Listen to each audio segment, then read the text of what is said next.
Hey guys, Coach Andrew here, coming at you live from Chippewa Lake Inlet Trail. What is today? It's Wednesday.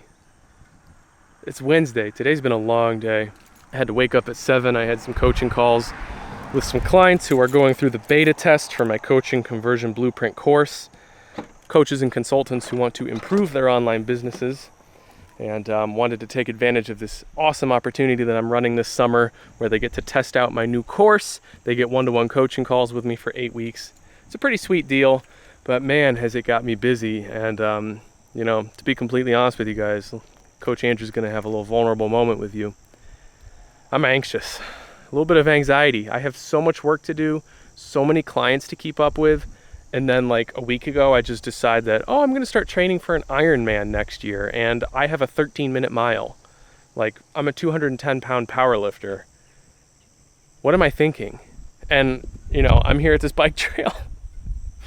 I'm wondering what I'm thinking. Because I have a mountain bike. So, the next step in this really, this is my 4th day of training. I'm already almost up to 30 miles this week of running, and I did some stuff on my assault bike in the gym. But this is the real bike, the mountain bike. And I'm going to see how many miles I can do today and how long it takes me. But eventually I'm going to need to get a triathlon bike. And I'll probably just buy a used one. But I'm going to need to research the equipment and figure out all the stuff that I need. Because, I'm wearing basketball shorts and a t-shirt, and I have like this $10 helmet, so I'm gonna need to get like an aerodynamic helmet. I'm gonna need biking glasses, I'm gonna need gloves, the special bike, the little Garmin GPS. I'm gonna need like the skin tight biking and swimming suit. I'm gonna need special shoes. Hydration systems, all this stuff. So I'm excited, but I'm a little overwhelmed because I've got so much to do with my business and my family. Throwing this on top of it is kind of nuts, but at the same time, it's how I like it. The pressure's on. So I've got to decide exactly how much of this training today I want to film, because I don't really know. But I can tell you that the YouTube channel is gaining traction. We've got 5 new subscribers this week, and I have hit a peak for watch time and views. So exciting stuff. And I haven't even started posting, at the time of this filming, I haven't even started posting any of these Ironman training videos. So maybe this series will get some traction. Who knows?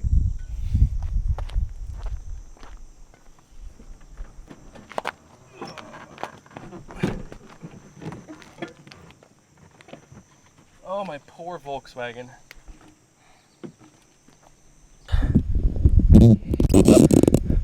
So before we go any further, let's actually take a look at the map here. Figure out how many miles we can get in today and what that's going to look like on this particular trail. So we've got, let's see, I'm down here, and if we follow the red trail, it's 3 miles. Okay, so I could just take the red trail 3 miles each way. So if I went back and forth, back and forth, back and forth, that's 12 miles. Okay, I've walked this trail before, and it's a long one, but it's nice and flat, and it's paved, and on a bike it probably shouldn't be that bad, so we're just gonna see how it goes. All right, we're ready to go. Did I ever tell you guys the story about how my old bike got stolen? So I lived in Akron, and if you don't know Akron, it's, I shouldn't be too mean. Akron is a nice city, sort of. It has nice parts, but it's pretty much a college city. The University of Akron is where I went to school. And I lived in the inner city in an apartment building on the 12th floor. And I'd ride my bike everywhere because driving a car through Akron's not that great. The public transit is awful. And so I would ride my bike everywhere. And one day on a Sunday, I went to the rec center where I worked. And I worked a shift and put in a workout. My bike was chained up outside, and it was storming. And the storm subsided, and I got off my shift and I went outside, and my chain was just laying on the ground and the bike was gone. So like during the thunderstorm, people came out and they stole all the bikes on the bike rack. Like mine wasn't the only one that was gone.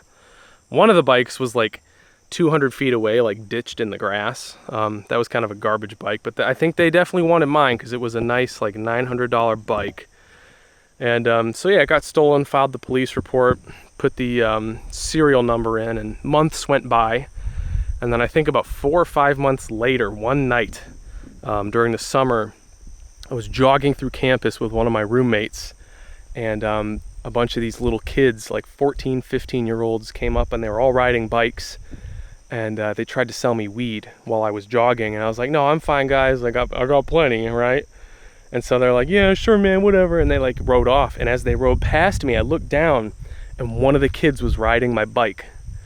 And I knew it was mine because it was the same exact model. The brand and everything, they put like duct tape over it so you couldn't tell. They were really smart. But they didn't take the sticker off of this right down here. It was this exact same sticker. Century Cycles, that's where I bought that bike. And they didn't take that sticker off. And so I knew it was mine, and I called the cops. And I sprinted behind these kids for about a mile before the cops. I was on the phone the whole time, and the cops finally showed up and cornered them. And I looked at the bike, we checked the serial number, and it was my bike. But they had taken all the wheels off, they took the seat, the gears, everything that was like valuable, they took off and sold, and they replaced it with junk. The bike was destroyed. So I ended up getting rid of all the junky parts, and I kept the frame in my basement for about 5 years. And I actually threw it away this spring because I just don't think I'm ever going to scrounge up another $500 to fix it. And that was a really sad moment, actually. I'm kind of sad talking about it. It was a very special bike. My dad had bought it for me for my birthday when I was like 15 or 16. But anyways, I went and I got this one from the same store. It's a great bike, but it is not what I need for an Ironman, so.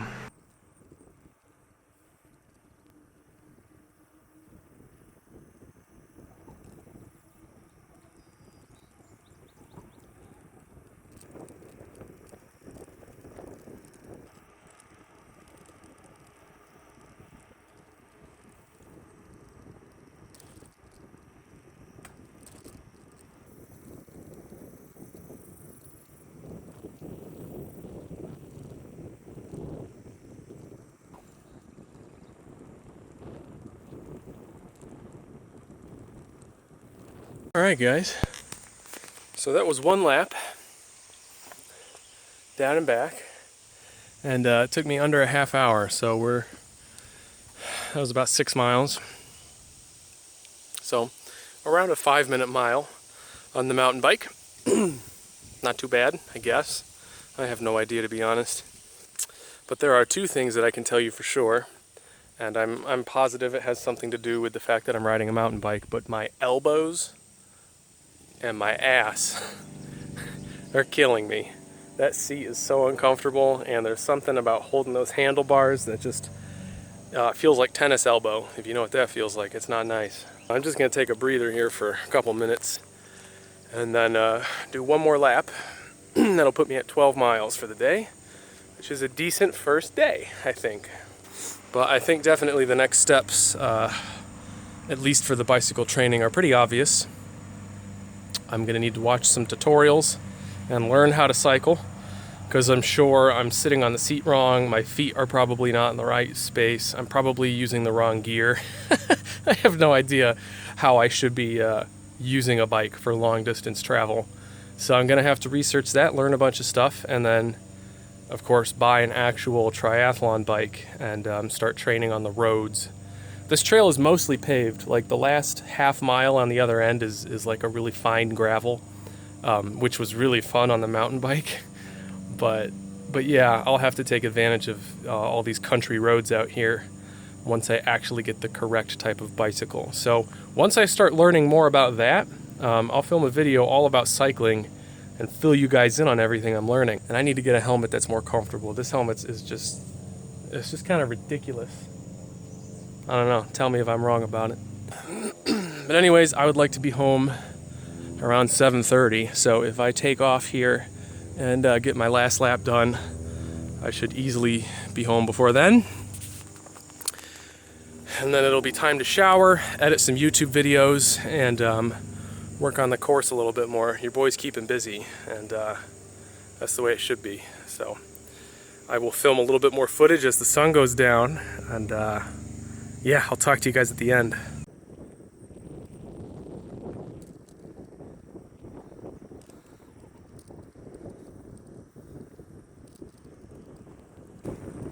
Going this direction, going north, there's a huge just gust of wind that I'm riding into. I just realized that riding back was a lot easier. I think because this is like the lowest point in the county, the wetlands, in terms of like elevation. And so I think at night all the cold air just starts sinking down into here, and it creates these crazy gusts of wind.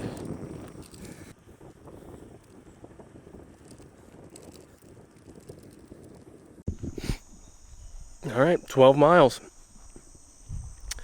The second 6-lap mile was about 2 minutes quicker than the first lap. So I guess that's good. So now I guess the next step is to go home and research cycling and learn what the hell I'm supposed to be doing. Try to figure out if my times are any good. And then learn about the proper way to do this. Try to find a bike, all that good stuff. Anyways, besides my 1-hour session on the assault bike earlier this week, this was my first actual bicycle training session, so it's a start. And next is finding a place to go swimming, so I'm gonna have to find a lake or something where I can go swimming. I think that would be more practical anyways, because Ironman competitions usually take place in like the ocean or a river, or maybe a lake. So I should definitely try to find a natural body of water and just start training the right way from the start, until the snow falls, that is. And that's going to be another uphill battle, because I don't know the first thing about swimming. I don't know anything about cycling. I don't know anything about swimming. To be fair, I don't know much about running either. I mean, I did a lot of running when I was in the Reserve Officer Training Corps, but you know, they didn't teach you about running form or any of the mechanics, so I have a lot to learn. But I'm excited because to be honest, I was just getting kind of bored with lifting weights, and wasn't pushing myself quite as hard once I got into the 1,000 pound club. So it's time to change things up. And you know, my endurance is terrible. Cardiovascular health is really important for longevity, so I think this is a great thing for me. We're just going to be challenging our brain by trying to learn all these new skills and get good at them, and challenging our body. It's always healthy to keep changing things up, keep yourself challenged in as many ways as possible. So that's what we're doing. But anyways, I rode my bike 12 miles. There really isn't much more content here to be filmed. So as I progress through this series, I will try to make the editing more exciting. I'll try to cover more of the actual training itself. But for now, I'm just kind of getting into the swing of things, filming these as kind of like little mini vlogs to just stay accountable. Fill you guys in on exactly what I'm doing to get started with this massive undertaking. So I will also be keeping a journal in one of my notebooks, and I'm going to write down all of my workouts, and I'm going to track how long they take. So that way, by the time I actually run this thing, I'm going to know exactly how many hours of training I've put in and what I've done. And I'll scan that or something. I'll make sure I share it with you guys so you can see exactly what it took to get me in shape to run an Ironman. So anyway, I got to fit this bad boy back in the trunk and get back home. So that's that. See you in the next video.